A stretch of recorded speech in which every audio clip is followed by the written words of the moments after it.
My Mother Was a Nanny. It's a captivating picture book offering a heartfelt glimpse into a nanny's life seen through the eyes of her child.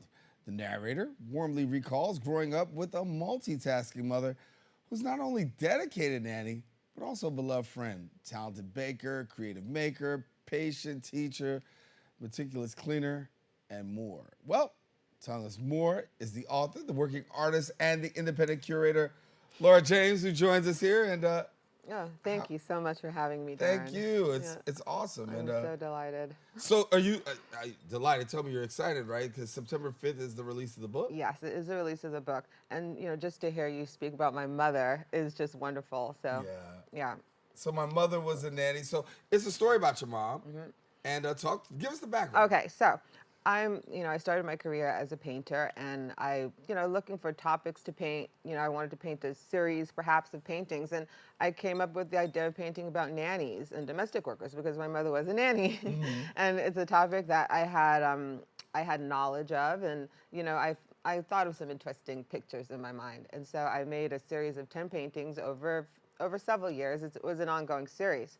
So, fast forward to about 2021, a publisher, they contacted me asking me to illustrate someone else's book.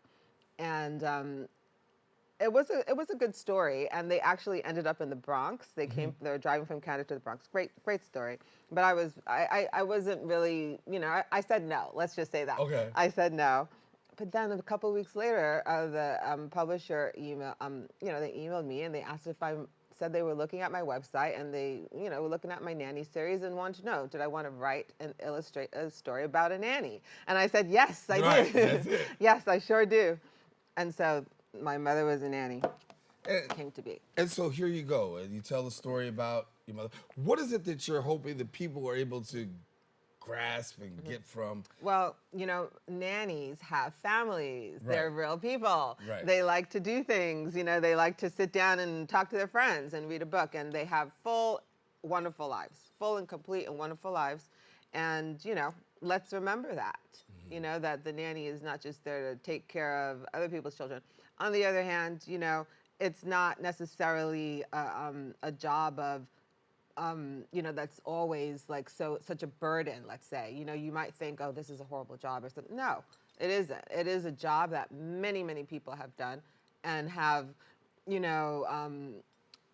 did what they wanted to do. I'm gonna cry. No, which is to better their families and to Right. make better life, and that's what they did. Yeah. And I'm so proud of my family. Yeah. My mother and my father. And it's great, right? Because you have the opportunity now to just like tell their story, and you have the ability to tell the story, right? And say, hey, this is what life was like. So when somebody walks away from it, you think they'll have a deeper understanding? Oh yes, definitely. And I've shared the book with many people, and lots of people have some connection to a caregiver, a domestic worker, this mother, obviously, So it resonates with many different kinds of people, which is what I like. I like that. Yeah. And I love the diversity in your book. So tell me a little bit about that. Well, so my mother, she actually started taking care of children that were our teachers' children because we lived across from the school and we had lots of manners, Caribbean family, lots of manners. And so the teachers were like my mother and my other older sisters. And so one of the teachers asked my mom if she could watch her child after she had the child because she had to go to work because, white people need money too. Right. It's like everybody has to work here, right? So she asked my mother, and my mother said yes. And the woman actually told me recently that my mother went to visit her in the hospital, when she had the baby, which I hadn't known. So, they became friends, and, other teachers over time came, and, my mother watched them as well. And, my mother was just such an industrious person, she was interested in making money, Right. and so she baked and she made dresses and she did lots of things. She cleaned offices and, my mother had envelopes of money laying all around the house because she worked really hard and she was able to do and buy the things that she wanted. So this was, not a burden necessarily. She made good money for herself and my father as well. And they bought houses, they put their children through school, they did lots of things. They lived the life that they created. And, because she wasn't like, she wasn't educated, she did the job as best she could. Don't make me cry on live TV. It's all right. You're good. Yeah. So September the 5th is actually the book release, right? Yes. And you have the opportunity to now share the book with the world. Talk to us about the future now, because you're releasing the book, and sometimes we're so caught in this. Has it given you a passion or a bug to say, listen, I think there needs to be a part 2 to this? Well, I think that, the publisher does want to do a second, but Okay. started talking about how I came to be interested in art as a young person, because in the book I speak about how an office that my mother used to clean was a graphic designer. And so they threw away like things that weren't even open. And Right. so I had the fun job of like clearing out the room where there was all this paper and pencils and paint, all kinds of things that I would take home as like a 6-year-old, a 7-year-old, and I would make art. So we're going to do a little book about that. Awesome. For how long has art been a passion for you? A long time. I've been painting for about 30 years. It was the only thing I've ever done, and I'm really very blessed to be able to do it. And, I was thinking about this recently. It has to do with my parents, too, because I saw that I could work for myself. This is not something that is so crazy.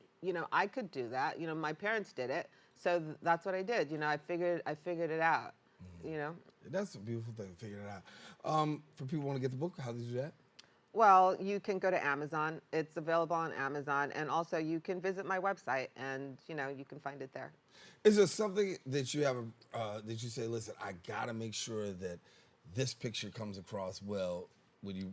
Can I show you? Absolutely. Okay, That's why we're here. Okay, great. This is one painting that I really hold love. up so my people can check it out. Yeah, this is, my aunt used to come and stay with us on the weekend, because she lived out, I'm not sure what the term is, on Long Island during the week. And so when she came back, she would talk with my mother, and then she would call her daughter. So this is sort of a picture of, the Brooklyn scene, and then here we're going into the scene in Antigua.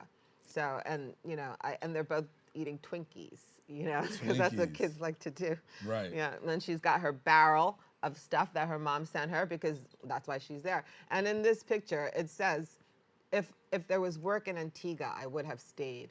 That's what she says to the daughter. So. Wow. Amazing story. Thank you so much, Laura, for being with us. And yeah, it's emotional. You've definitely put the work in. No, listen. No tears. I mean, you're telling your mother's story, and it's a story that's worth being told. And then the work that's gone into it, you should be proud, and you should cry. Thank you. But I'm gonna give you a commercial to do that. Thank you very much. All right, okay. Laura James, thank you so much for being with us. Thank you, Daren. All right, now listen. If you want more information, please visit our website, laurajamesart.com. Follow them on Instagram at laurajamesart. We encourage you to do me a favor. Don't go anywhere. We'll be back. More Open coming up right after this.